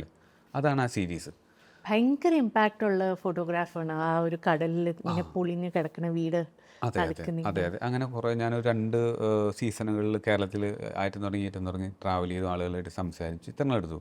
അതിൻ്റെ പിറകിലൊരു കഥ എന്ന് വെച്ചാൽ, ഒന്നും ഞാൻ മനഃപൂർവ്വം ചെയ്യുന്നതല്ല, ഒന്നും ഞാൻ ക്ലൈമറ്റ് ചേഞ്ചിനെ കുറിച്ച് ഒരു സീരീസ് ചെയ്യാം അങ്ങനെയല്ല. ഞാൻ ഒരുപാട് അത്തരത്തിലുള്ളൊരു ലോക വായനയോ അല്ലെങ്കിൽ ഇപ്പോൾ ലോകം നേരിടുന്ന ക്ലൈമറ്റ് ചേഞ്ച് ഇതാണ്, അങ്ങനെ ചിത്രം എടുത്ത് കളയാം, അങ്ങനെയല്ല എന്നിലേക്ക് വരുന്ന ആ സബ്ജക്റ്റ്. അതെന്താണെന്ന് വെച്ചാൽ, ഞാൻ എൻ്റെ ബിനാലയിലുണ്ടായിരുന്ന വാനിഷൻ ലൈഫ് വേൾഡ്സിൽ ഒരു ചിത്രമുണ്ട്, ആസ്പിൻ വേൾഡ് എക്സിബിറ്റ് ചെയ്ത. അത് 10, 30, 40 ചിത്രങ്ങളുണ്ടായിരുന്നു. അതിനകത്തൊന്ന് ഹക്കീന എന്ന് പറഞ്ഞൊരു കുട്ടിയുടെ പൊന്നാനിലുള്ള ചിത്രമാണ്. ഞാനും എൻ്റെ ഫ്രണ്ട് നെൽസനുമായിട്ട് ഇങ്ങനെ ആ സീരീസ് ഷൂട്ട് ചെയ്യാൻ വേണ്ടി പൊന്നാനിയുടെ കടലിൻ്റെ തീരത്ത് കൂടെ നടക്കുമ്പോൾ, വില്ലേജിലാണ് നടക്കുമ്പോൾ, ഒരു ഓല വീട് കണ്ടു. ഓലക്കുടിൽ, അതായത് ദ്രവിച്ചൊക്കെ പോയി തുടങ്ങിയ കുടിൽ. അപ്പോൾ അതിൻ്റെ കടലിൻ്റെ തീരത്ത് കൂടെ നടക്കുമ്പോൾ അവിടെ ആരും താമസമില്ല, എന്നോ ഉപേക്ഷിച്ച് പോയ വീടെന്ന് തോന്നി. പക്ഷെ തിരിച്ച് ചെല്ലുമ്പോഴാണ് ഒരു ഉമ്മ ഇരുന്നിട്ട് താഴെ ഇരുന്ന്, ഒറ്റ മുറി വീടുള്ളൂ, അതിനുള്ളിൽ വേറെ ഒന്നുമില്ല, ഒറ്റ ചെറിയ കൂര. അപ്പുറത്ത് ഒരു ഉമ്മ ഇരുന്ന് മീൻ അരിയുന്നുണ്ട്, പാവുമ്മ. ഒരു കുട്ടി നോക്കുമ്പോൾ ആ വീടിൻ്റെ പുറത്ത് ആ ഒരു സൈക്കിളുണ്ട്. ആ സൈക്കിളിൻ്റെ കണ്ണാടിയില്ലേ, മിററിൽ നോക്കിയിട്ട് സ്കൂളിൽ പോകാൻ വേണ്ടി ധൃതിയാണ് ആ കുട്ടിക്ക്, എന്തോ 8ൽ അങ്ങനെയൊക്കെ പഠിക്കും. അപ്പോൾ അവൾ കണ്ണെഴുതുന്നു. അപ്പോൾ ഞാൻ പെട്ടെന്ന് നോക്കുമ്പോൾ ആ വീട്ടിൽ ഇത്രയും ഇങ്ങനെ പൊളിഞ്ഞ് വീഴാറായ വീട്ടിൽ ഒരാൾ താമസിക്കുന്നു. അപ്പോൾ എനിക്ക് അത്ഭുതം തോന്നി, അവിടെ താമസം ഉണ്ടെന്ന്. അപ്പോൾ ഞാൻ ആ ഉമ്മനോട് ചോദിച്ചിട്ട് ആ കുട്ടിയുടെ പെട്ടെന്ന് ചിത്രമൊക്കെ തോന്നി. അപ്പോൾ ഉമ്മയോട് എടുത്തോട്ടെ, എടുത്തോളാൻ പറഞ്ഞു. അപ്പോൾ ഞാൻ ആ കുട്ടി പക്ഷേ സ്കൂളിൽ പോകുന്നതിൻ്റെ ധൃതിയിൽ അവൾ ക്യാമറയൊന്നും മൈൻഡ് ചെയ്യുന്നില്ല, നോക്കി ചിരിച്ചു. എന്നിട്ട് അവളുടെ കണ്ണൊക്കെ എഴുതിക്കൊണ്ടിരിക്കുകയാണ്. അപ്പോൾ ഞാൻ കുറച്ച് ചിത്രം എടുക്കുന്നതിൻ്റെ ഇടയിൽ ഉമ്മ എൻ്റെ ഒപ്പമുള്ള നെൽസനോട് ഈ കഥ പറയാണ്, അവസ്ഥകളെ കുറിച്ച് പറയാം. ഞാൻ നോക്കിയപ്പോൾ വീടിൻ്റെ അകത്തും താഴെയൊക്കെ മണലാണ്. അപ്പോൾ ഒരു ചെറിയ കട്ടിലുണ്ട്, ഇരുട്ടാണ്, ഇലക്ട്രിസിറ്റി ഒന്നുമില്ല. അപ്പോൾ ഈ കുട്ടിക്ക് എന്തോ കിട്ടിയ സമ്മാനങ്ങൾ എന്തൊക്കെയോ അവിടെ ഒരു ടേബിളിൽ ഇങ്ങനെ വെച്ചിട്ടുണ്ട്. പിന്നെ കുറച്ച് പുസ്തകങ്ങളുണ്ട്. അപ്പോൾ ആ കുട്ടി നന്നായിട്ട് പഠിക്കുന്ന കുട്ടിയാണ്. ആ, വാപ്പ 2 കല്യാണം കഴിച്ചിട്ടുണ്ട്. അപ്പോൾ വാപ്പ വല്ലപ്പോഴും വരാറുള്ളൂ. ഒരു ദരിദ്രാവസ്ഥയിലാണ്, നല്ല മനുഷ്യരാണ്. ആ, അവസ്ഥകൾ ഭയങ്കര മോശമാണ്. അപ്പോൾ ആ കുട്ടിക്ക് പഠിക്കാൻ താല്പര്യമുണ്ട്, പക്ഷേ ഇലക്ട്രിസിറ്റി പോലും ഇല്ല. അപ്പോൾ ഞങ്ങൾ അന്ന് അവരോട് സംസാരിച്ച് ഇത്രയോട് തിരിച്ചു പോയി.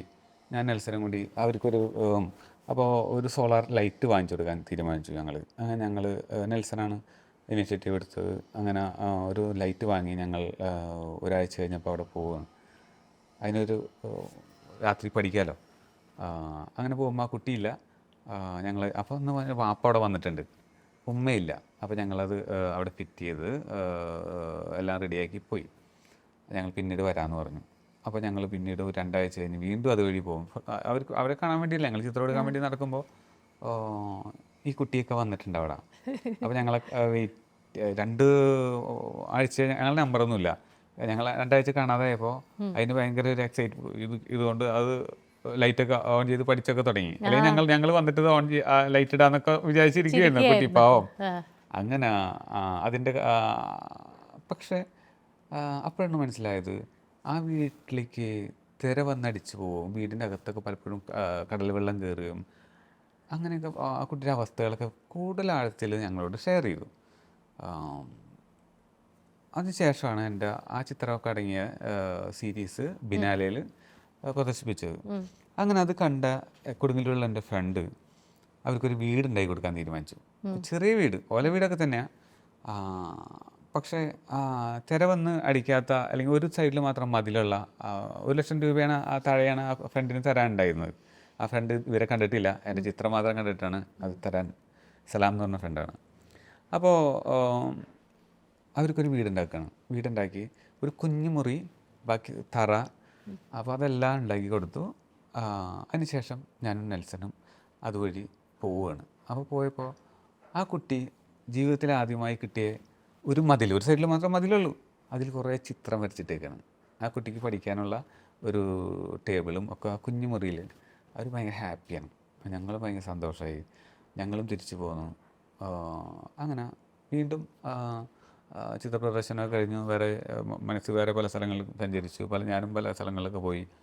വീണ്ടും ഒരു വലിയ മഴക്കാലം കഴിഞ്ഞിട്ട് പൊന്നാനി ചെല്ലുമ്പോൾ ആ ഏരിയയേ ഇല്ല. ആ ഏരിയ വാനിഷായി പോയി.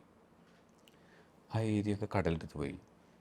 ഈ കുട്ടി താമസിച്ചിരുന്ന വീടും അതിനടുത്ത് താമസിച്ചിരുന്ന ഇതേപോലെ ഓല വീടുകളും എല്ലാവരും നമ്മളോട് അവർ ലൈഫ് ഷെയർ ചെയ്യുമായിരുന്നു. അവിടെയുള്ള പൊന്നാനി കണ്ടുമുട്ടിയ ആൾക്കാരൊക്കെ അങ്ങനെയാണ്. അവർക്ക് ആരെങ്കിലോടും ഷെയർ ചെയ്യണം. ആരും അവർ കേൾക്കാൻ ചെല്ലാറില്ല, അതുകൊണ്ടായിരിക്കണം. അങ്ങനെ അവരെല്ലാം പല സ്ഥലങ്ങളിലേക്ക് ചിതറിപ്പോയി. ഒരുമിച്ച് കാലങ്ങളോളം തലമുറകൾ താമസിക്കുന്ന വീട്ടിൽ നിന്ന് അവരെല്ലാം കടലെടുത്തപ്പോൾ ഞങ്ങൾ കണ്ട ഏറ്റവും ഭീകരമായ സംഭവം എന്ന് വെച്ചാൽ, ആ കുട്ടിയുടെ വീട്ടിലൊരു കിണറുണ്ടായിരുന്നു, അപ്പുറത്തെ വീട്ടിലൊരു കിണറുണ്ട്. ആ കിണറുകളൊക്കെ കടലിലാണ്. അപ്പോഴാണ് അതിൻ്റെ ഒരു ആഴം മനസ്സിലായത്. ആ കിണറുകൾ ഇപ്പുറ സൈഡിലാണ് തിര വന്നേക്കുന്നത്. അപ്പോൾ എത്രത്തോളം കടലെടുത്തതിൻ്റെ തെളിവാണ് കിണർ മാത്രം ബാക്കി നിൽക്കുന്നത്. വീടുകളൊക്കെ പോയാലും കിണർ മാത്രം ഇങ്ങനെ ഒരു തൂണുകൾ പോലെ കുറച്ച് നാൾ അവിടെ നിന്നിരുന്നു. അപ്പോഴാണ് എനിക്ക് അവരൊക്കെ വേറൊരു കോളനിയിലേക്ക് മാറി. പിന്നീട് ഞാൻ അവരെ കണ്ടിട്ടില്ല. അന്വേഷിച്ചു, അവർ പല സ്ഥലങ്ങളിൽ താമസിക്കണമെന്ന് അറിഞ്ഞു. പക്ഷെ അതെന്നെ സംബന്ധിച്ച് വല്ലാത്ത അനുഭവമായിരുന്നു. അപ്പോഴാണ് എനിക്ക് മഴയും കാലാവസ്ഥ വ്യതിയാനം എത്രത്തോളം രൂക്ഷമാണെന്നും എന്നിൽ വന്ന് ഇടിച്ച പോലെ ചെയ്യുന്നത്. ആ വീടെടുത്തപ്പോൾ അത് എൻ്റെ ഉള്ളിൽ ഭയങ്കരമായിട്ടൊരു ഷോക്ക്, വല്ലാത്തൊരു ആഘാതമായിരുന്നു. അങ്ങനെയാണ് ഞാൻ ആ സീരീസ് ചെയ്യാൻ പോയത്. മൊത്തം കേരളത്തിൽ അങ്ങോളം സഞ്ചരിച്ചു. പലയിടങ്ങളിൽ ഇത്തരം വീടുകൾ കണ്ടെത്തി. ഹോം എൻ്റെ എല്ലാ സീരീസുകളിലും ആളുകളുണ്ടായിരുന്നു. പക്ഷേ ഈ സീരീസിൽ മാത്രം ആളില്ല. എന്നുവെച്ചാൽ ഒഴിഞ്ഞു പോയ വീടുകളാണ്, തകർന്നു പോയ വീടുകളാണ്. അങ്ങനെ വീടുകൾ അന്വേഷിച്ച് ഞാൻ കൊടുങ്ങല്ലൂർ തുടങ്ങി, തിരുവനന്തപുരം, പൊഴിയൂർ തുടങ്ങി കാസർഗോഡ് വരെ സഞ്ചരിക്കുമ്പോൾ എന്നെ വേദനിപ്പിച്ച സംഭവം എന്ന് വെച്ചാൽ, പല പുതിയ വീടുകൾ, ചെറിയ വീടുകളായിരിക്കും, മത്സ്യത്തൊഴിലാളികളുടെ വീടുകളാണ്. അതിൽ ചില പുതിയ വീടുകൾ, ഇപ്പോൾ ടൈലിട്ട വീടുകൾ, ഇപ്പോൾ ഒരു ബർത്ത്ഡേ പാർട്ടി നടത്തിയ വീടുകൾ, അല്ലെങ്കിൽ മതിലിൽ കുട്ടികളെ ചിത്രം ഒട്ടിച്ച വീടുകൾ, അല്ലെങ്കിൽ അവരുടെ ദൈവത്തിൻ്റെ ഫോട്ടോ ഉള്ള വീടുകൾ എല്ലാം ഉണ്ട്. അപ്പോൾ അവരൊന്നും പ്രതീക്ഷിച്ചില്ല കടലെടുത്ത് പോകുന്നു. അങ്ങനെയാണെങ്കിൽ അവരപ്പോൾ വീട് പണിയില്ലല്ലോ. കടലെടുത്ത് അപ്പോൾ അവിടെ താമസിച്ചിരുന്ന കാലങ്ങളായിട്ട് തലമുറകളായിട്ട് താമസിച്ചിരുന്ന മനുഷ്യർ പോലും പ്രതീക്ഷിക്കാത്ത രീതിയിൽ കടൽ മാറി, കാലാവസ്ഥ മാറി. തിരുവനന്തപുരത്തൊക്കെ സഞ്ചരിക്കുമ്പോൾ പല വൃദ്ധരായ, പല കടലിനെ കുറിച്ച് ആഴത്തിൽ അറിവുള്ള ആൾക്കാരോട് സംസാരിക്കുമ്പോൾ അവർ പറയും, ഞങ്ങൾക്കും ഞങ്ങളുടെ മുന്നുള്ള തലമുറകളും എന്ന് മഴ വരും, എപ്പോൾ മഴ വരും എന്നൊക്കെ കൃത്യമായിട്ട് പറയാൻ പറ്റുമായിരുന്നു. പക്ഷെ ഇപ്പോൾ അവിടെ പള്ളിയുണ്ട്, കുരിശ് നോക്കിയിട്ട് പറയും, ഇപ്പോൾ ദൈവത്തിനോട് ചോദിക്കണം, ഞങ്ങൾക്കറിയില്ലാന്ന്. അപ്പോൾ അങ്ങനെ മാറി. അതായത് മനുഷ്യൻ്റെ തലമുറകളുള്ള അറിവിനെയൊക്കെ തകർത്ത് കളഞ്ഞു ഈ കാലാവസ്ഥാ വ്യതിയാനം. അപ്പോൾ ആലോചിച്ച് നോക്കുമ്പോൾ ഈ പാവങ്ങളായിട്ടുള്ള കടലുമായിട്ട് ബന്ധപ്പെട്ട് പ്രകൃതിനെ ഏറ്റവും സ്നേഹിച്ച് ജീവിക്കുന്ന അല്ലെങ്കിൽ പ്രാർത്ഥിച്ച് ജീവിക്കുന്ന ഈ മനുഷ്യർ വലിയൊരു ലോക അല്ലെങ്കിൽ ഇന്ത്യ പോലെ അല്ലെങ്കിൽ ഇന്ത്യക്കപ്പുറത്ത് വികസിത രാജ്യങ്ങൾ ചെയ്യുന്ന കുഴപ്പങ്ങളുടെ അല്ലെങ്കിൽ കാലാവസ്ഥ വ്യതിയാനം ഉണ്ടാവാൻ അവരെന്തുമാത്രം കുഴപ്പങ്ങൾ ഉണ്ടാക്കുന്നു, പ്രകൃതിനെ ചൂഷണം ചെയ്യുന്നു, അതിൻ്റെയൊക്കെ ഇരകളായിട്ട് മാറുന്നത് ഈ ലോകത്തിൻ്റെ പലയിടങ്ങളിലുള്ള സാധാരണക്കാരാണ്, മാർജിനലൈസ്ഡ് ആയിട്ടുള്ള ആൾക്കാരാണ്. അപ്പോൾ ലോകം ഇപ്പോൾ വലിയ വലിയ പഠനങ്ങൾ നടക്കുമ്പോൾ കൊച്ചി അടക്കം ഒരു 10-40 വർഷം കഴിയുമ്പോൾ വെള്ളത്തിലാവാൻ സാധ്യതയുണ്ട് ഇങ്ങനെ പോയി കഴിഞ്ഞാൽ. അത് ഇവിടെ വന്ന പഠനങ്ങളല്ല, വളരെ വലിയ സ്റ്റഡികൾ. അപ്പോൾ അങ്ങനെയുള്ള പല സ്ഥലങ്ങളിൽ നിന്നും പല മനുഷ്യരും ഇപ്പോഴേ കൂടൊഴിഞ്ഞു പോയിക്കൊണ്ടിരിക്കുകയാണ് പല തീരങ്ങളിൽ നിന്നും. അതാണ് എന്നെ ആ സീരീസും പിന്നീട് ചവിട്ട് നാടകത്തിനെ കുറിച്ചുള്ള സ്റ്റോറി ടെല്ലേഴ്സ് ഓഫ് സീഷോർ എന്ന് പറഞ്ഞ സീരീസിലൊക്കെ ഞാൻ നടന്നുപോയ അല്ലെങ്കിൽ അത്തരം അനുഭവിച്ച അത്തരം വെള്ളങ്ങളും ചെളിവെള്ളങ്ങളും ഒക്കെയാണ് എന്നെ അത്തരത്തിലുള്ള സീരീസുകളിലേക്ക് എത്തിച്ചത്. അല്ലാണ്ട് ഒരിക്കലും ഞാൻ ഇങ്ങനെ സീരീസ് ചെയ്ത് കളയാം അങ്ങനെയല്ല. പലപ്പോഴും എൻ്റെ അനുഭവങ്ങളാണ് എന്നെ സീരീസുകളിലേക്ക് എത്തിക്കുന്നത്, വർക്കുകളിലേക്ക്. ഈ സീരീസിൽ ഞാൻ ശ്രദ്ധിച്ച ഒരു കാര്യം എന്ന് വെച്ചാൽ പലപ്പോഴും I am naturally drawn to women stories. അത് ഒരു നാച്ചുറലായിട്ട് ഞാൻ ഡ്രോൺ ആണ്. അതിനകത്ത് എനിക്ക് ഈ പെൺകുട്ടിയുടെ ആണെങ്കിലും ഫോട്ടോ, പിന്നെ സാറാ കോഹൻ്റെ ഫോട്ടോഗ്രാഫി, അവരുടെ കഥ, ജൂ സ്ട്രീറ്റിലുള്ള മരിച്ചുപോയില്ലേ അവരുടെ കഥ. അപ്പോൾ ഇതൊക്കെയാണ് എന്നെ ആകർഷിച്ചത്. വല്ലാതെ ഒരു സ്ത്രീ അനുഭവിക്കുന്ന ലോൺലിനെസ് പലതരത്തിലാണല്ലോ. അപ്പോൾ അത് വല്ലാതെ ഡ്രോ ചെയ്തിരുന്നത്. എന്തുകൊണ്ടാണ് സുനിൽ കുറേയും കൂടി സ്ത്രീകളെ പോർട്രേ ചെയ്യാത്തത്? അതെന്ന് വെച്ചാൽ നിർഭാഗ്യവശാൽ ഞാൻ ചെയ്ത സീരീസുകൾ, ഇപ്പോൾ മഞ്ജുക്കാരും ചവിട്ട് നാടകമാണ് ഞാൻ ചെയ്ത മെയിൻ സീരീസുകൾ. അത് മഞ്ജുക്കാരെന്ന് പറഞ്ഞാൽ ഉരുവിൽ പോകുന്ന ആളുകളെ കുറിച്ചുള്ള സീരീസാണല്ലോ കടലിൽ. അതിൽ സ്ത്രീകളാരും പോയിട്ടില്ല. പിന്നെ ചവിട്ട് നാടകത്തിലൊക്കെ ഈ അടുത്താണ്, ചവിട്ട് നാടകം ആദ്യകാലങ്ങളിൽ സ്ത്രീകളില്ലായിരുന്നു, എല്ലാവരും പുരുഷന്മാരും. അതെ, ഈ അടുത്താണ്. ഈ അടുത്ത് വെച്ചാൽ ഈ തലമുറയിലുള്ള കുറച്ച് ഉമ്മച്ചേച്ചി, മോളി, അങ്ങനെ ചില മനുഷ്യരാണ് അതിൽ വന്ന സ്ത്രീകൾ. അവരൊക്കെ ഞാൻ എൻ്റെ സീരീസിൻ്റെ ഭാഗമാണ്. അതുകൊണ്ടാണ് അത് ഇല്ലാത്തത്, മനഃപൂർവ്വമല്ല. ഞാൻ പറഞ്ഞ സ്ത്രീകളുടെ സീരീസ് മനസ്സിലുണ്ട്. ഈ പുസ്തകത്തിലെ കഥകളിലെല്ലാം സുനിലിനെ വീണ്ടും വീണ്ടും റീവിസിറ്റ് ചെയ്യണം, അല്ലെങ്കിൽ വല്ലാതെ മനസ്സിനെ അതൊരു താങ്ങാൻ പറ്റാത്ത ഒരു പോയിന്റിലേക്ക് എത്തിച്ച കഥ ഏതാണ്? അങ്ങനെ അയാൾ എന്നെ കാണാൻ വേണ്ടി നടക്കണം. ഞാൻ ചിത്രം എടുത്ത ആള് എന്നെ കാണാൻ വേണ്ടി ആ ഭരണി സമയത്ത് അന്വേഷിച്ചു പോകുന്നു. ആ മോഹൻലാലല്ല, നമ്മൾ കാണുന്ന മോഹൻലാലല്ല അത് വേറൊരു മനുഷ്യനാണ്. തെളിഞ്ഞ ഒരു എന്താ പറയുക, നമ്മളെ മനസ്സിലൊന്നും അത് ഒരു കൊച്ചുകുട്ടിയുടെ പോലെയാവും. അപ്പം അന്ന് ഞാനൊരു ചിത്രം എടുത്തപ്പോൾ പുള്ളിയുടെ ലൈഫ് മാറിയിട്ടുണ്ടായി. പുള്ളി സിനിമയിൽ അഭിനയിച്ചു, പുള്ളി ആഡിൽ അഭിനയിച്ചു, പുള്ളിക്ക് പൈസ കിട്ടി, പുള്ളിക്ക് നാട്ടിൽ അംഗീകാരങ്ങൾ കിട്ടി. ഇതൊന്നും ഞാൻ അറിയുന്നില്ല. പുള്ളി ഒരു ഷർട്ട് എടുത്തിട്ടാണ്. ഷർട്ട് ഇട്ടിട്ട് പുള്ളി പറഞ്ഞു, എനിക്കൊന്ന് മദ്യപിക്കണം.